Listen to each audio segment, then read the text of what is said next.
স্বাগত দীপ্তর সন্ধ্যার সংবাদে আপনাদের সাথে আছি আমি আনোয়ারুল আলম। শুরুতেই জানাবো সংবাদ শিরোনাম। খালেদা জিয়াকে বিদেশে নিতে কাল আসছে এয়ার অ্যাম্বুলেন্স, সিদ্ধান্ত চিকিৎসকের পরামর্শে। রাজধানীর বাজারে পেঁয়াজের ঝাঁঝ না কমায় বিপাকে ক্রেতারা, কিছুটা বেড়েছে চালের দাম। ভারত সফরের দ্বিতীয় দিনে মোদির সাথে পুতিনের আলোচনা, বাণিজ্য প্রতিরক্ষায় গুরুত্ব।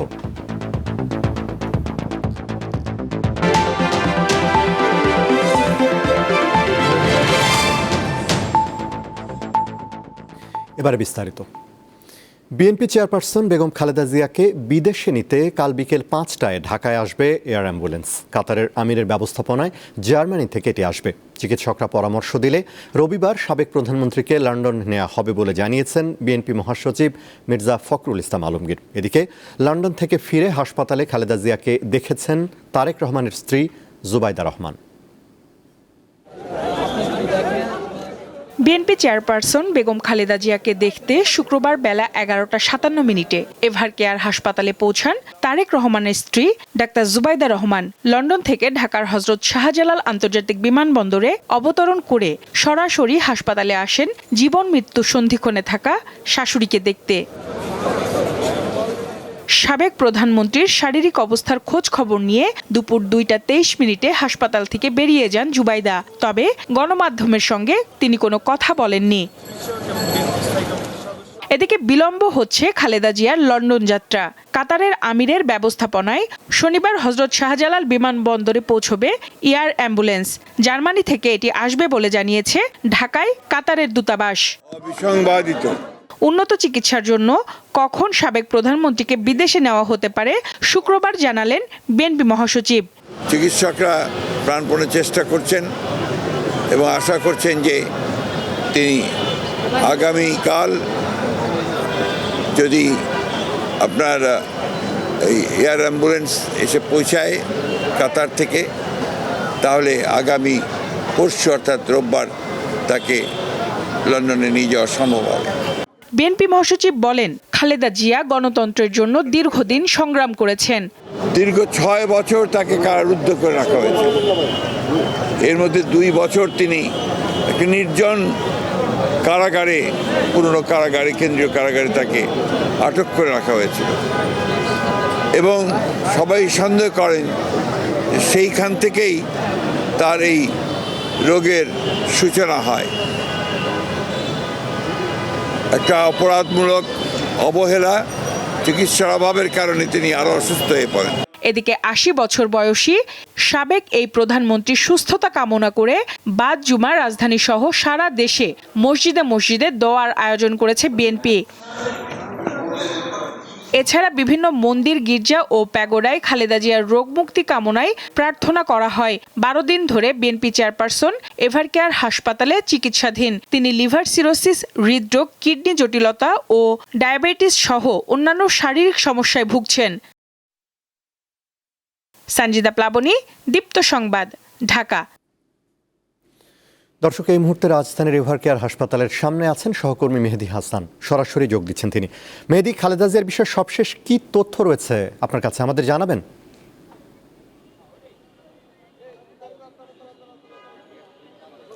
আনোয়ারুল, নতুন তথ্য এখন পর্যন্ত আসলে আমরা পাইনি। যা আমরা আগে থেকে শুনেছি সেই অবস্থাতেই রয়েছে। তার শারীরিক অবস্থা আগের মতো অপরিবর্তিত রয়েছে এবং সিসিইউতে মেডিকেল বোর্ডের চিকিৎসকদের নিবিড় পর্যবেক্ষণে রয়েছেন তিনি। এবং যেমনটি বলছিলেন, আজকে সকালে কিন্তু তারেক রহমানের সহধর্মিণী জুবাইদা রহমান তিনি কিন্তু বাংলাদেশে পৌঁছেছেন 11:15টার দিকে এবং সরাসরি কিন্তু এভারকেয়ার হাসপাতালে চলে এসেছেন এবং এখান থেকে দুপুরে তিনি আসলে বের হয়ে যান।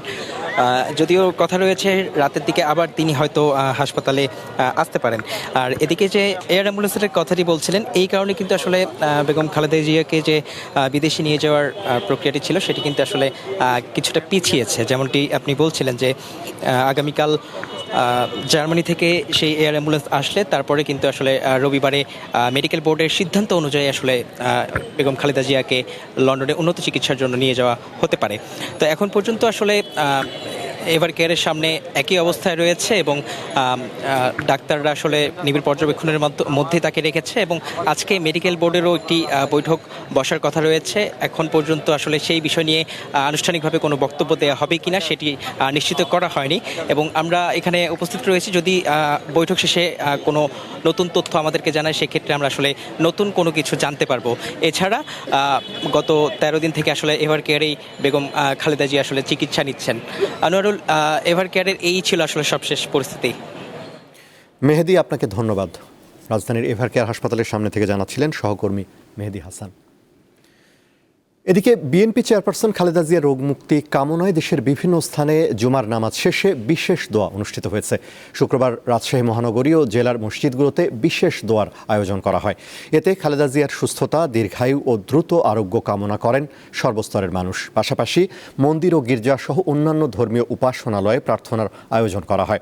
কিশোরগঞ্জে খালেদা জিয়ার রোগ মুক্তি ও সুস্থতা কামনা করে দিনব্যাপী কোরআন খতম ও দোয়া মাহফিল হয়েছে। বিকেলে ঐতিহাসিক শোলাকিয়া ঈদগাহ ময়দানে এ আয়োজন করা হয়। আইনজীবী আতিকুর রহমানের উদ্যোগে দোয়া মাহফিলে বিএনপি নেতাকর্মী সহ সকল শ্রেণী পেশার মানুষ অংশ নেন। মাদারীপুরের বিভিন্ন মসজিদে বিশেষ দোয়া ও মিলাদ হয়েছে। মাদারীপুর জেলা পরিষদ জামে মসজিদ সহ বিভিন্ন স্থানে দোয়া হয়। ফেনীর বিভিন্ন মসজিদেও দোয়া হয়েছে।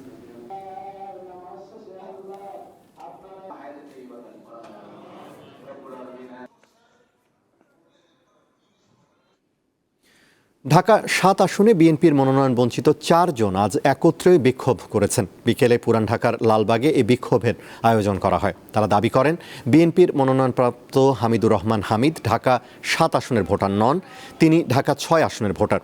বিক্ষোভের নেতৃত্ব দেন মনোনয়ন বঞ্চিত মোশাররফ হোসেন খোকন, মীর নেওয়াজ আলী নেওয়াজ, মনির হোসেন ও ইসহাক সরকার।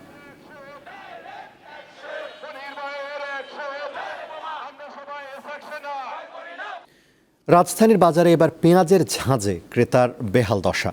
কেজি প্রতি পেঁয়াজের দাম গিয়ে ঠেকেছে ১৬০ টাকায়। চালের মধ্যে মিনিকেট, বাসমতি, নাজির শাইলের দামও কিছুটা বেড়েছে। স্থিতিশীল রয়েছে সবজির দাম। রাজধানীতে পেঁয়াজের দাম নিয়ে শুরু হয়েছে চরম অস্থিরতা, যা দেখার যেন কেউই নেই। কারণ বাজারে পাইকারি ও খুচরা বিক্রি হয় সব ধরনের নিত্যপণ্য। কম দামে পাওয়ার আশায় এই বাজারে আসেন অনেকে। কিন্তু বাজারে এসে পেঁয়াজের দাম শুনেই ক্ষোভ প্রকাশ করেন ক্রেতারা। জানান, গণঅভ্যুত্থানের পর বাজার ব্যবস্থাপনা ভালো হওয়ার আশা করেছিলেন, কিন্তু হতাশ তারা। ভেবেছিলাম কি অন্তত বাজার দরটা একটু কমবে, আমরা একটু স্বস্তি পাবো, কিন্তু এটার কোনো পরিবর্তন নাই। ১৬০ করে কেজি দেশি পেঁয়াজ। আমাদের দেশে এতই সমস্যা যে আমাদের পেঁয়াজ এত দাম দিয়ে কিনতে হচ্ছে বলেন। গেল সপ্তাহে ছিল আপনার ১০০ টাকা, ১২০ টাকা, ১০০, ১০০, ১০, ২০।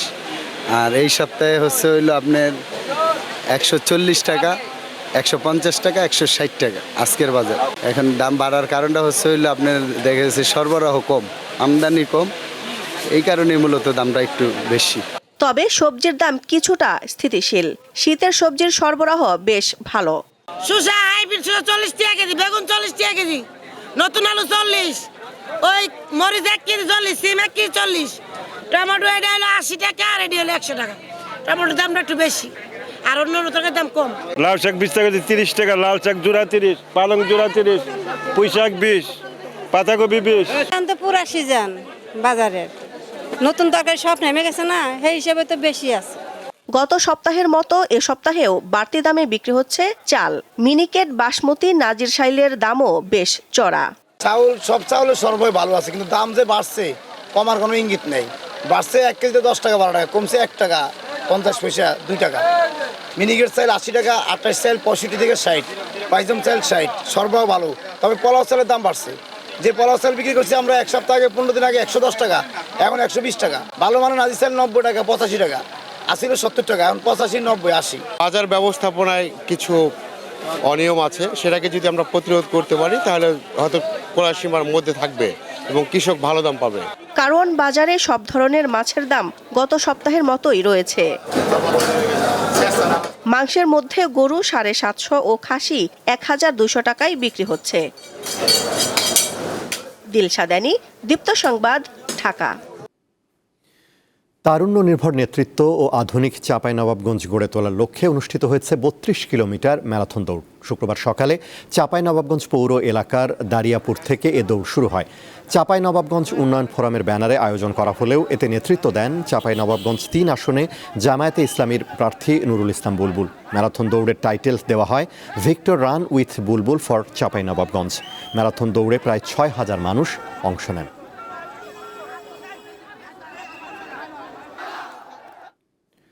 ময়মনসিংহে তারাকান্দা বাজারে ভয়াবহ অগ্নিকাণ্ডে ১৫টি ব্যবসা প্রতিষ্ঠান পুড়ে গেছে। এতে প্রায় ১.৫ কোটি টাকার ক্ষতি হয়েছে বলে দাবি করেছেন ক্ষতিগ্রস্ত ব্যবসায়ীরা। শুক্রবার ভোরে তারাকান্দা মধ্য বাজারের দ্বিতীয় গলিতে এ অগ্নিকাণ্ডের ঘটনা ঘটে।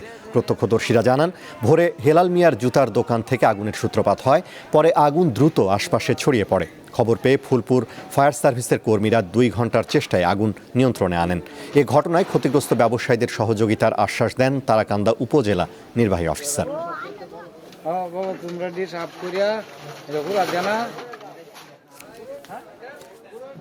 আন্তর্জাতিক ভারত সফরের দ্বিতীয় দিনে প্রধানমন্ত্রী নরেন্দ্র মোদীর সাথে বৈঠক করেছেন রাশিয়ার প্রেসিডেন্ট ভ্লাদিমির পুতিন। নয়াদিল্লির রাষ্ট্রীয় অতিথি ভবন হায়দ্রাবাদ হাউসে এই বৈঠক অনুষ্ঠিত হয়।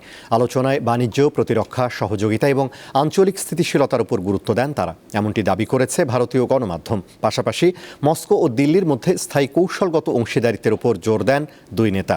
এর আগে সকালে রাজভবনে আনুষ্ঠানিক অভ্যর্থনা দেওয়া হয় পুতিনকে। সেখান থেকে মহাত্মা গান্ধীর প্রতি শ্রদ্ধা নিবেদন করতে তার সমাধিস্থল রাজঘাটে যান রুশ প্রেসিডেন্ট। বিকেলে রাষ্ট্রপতি দ্রৌপদী মুর্মুর সাথে সাক্ষাতের পর রাত ৯টায় ভারত ছাড়বেন পুতিন।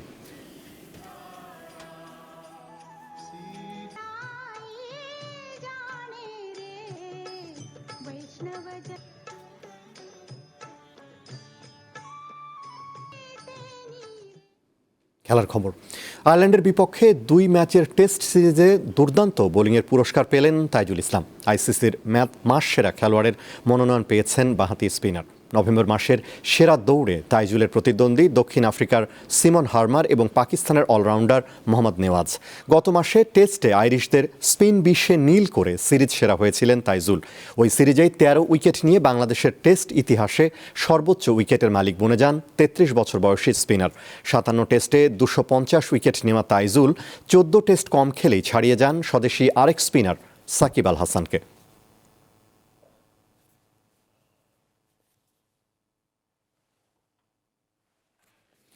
শেষ করব দীপ্তর সন্ধ্যার সংবাদ। তার আগে সংবাদ শিরোনামগুলো জানাবো আরও একবার। খালেদা জিয়াকে বিদেশে নিতে কাল আসছে এয়ার অ্যাম্বুলেন্স, সিদ্ধান্ত চিকিৎসকের পরামর্শে। রাজধানীর বাজারে পেঁয়াজের ঝাঁঝ না কমায় বিপাকে ক্রেতারা, কিছুটা বেড়েছে চালের দাম। ভারত সফরের দ্বিতীয় দিনে মোদির সাথে পুতিনের আলোচনা, বাণিজ্য প্রতিরক্ষায় গুরুত্ব।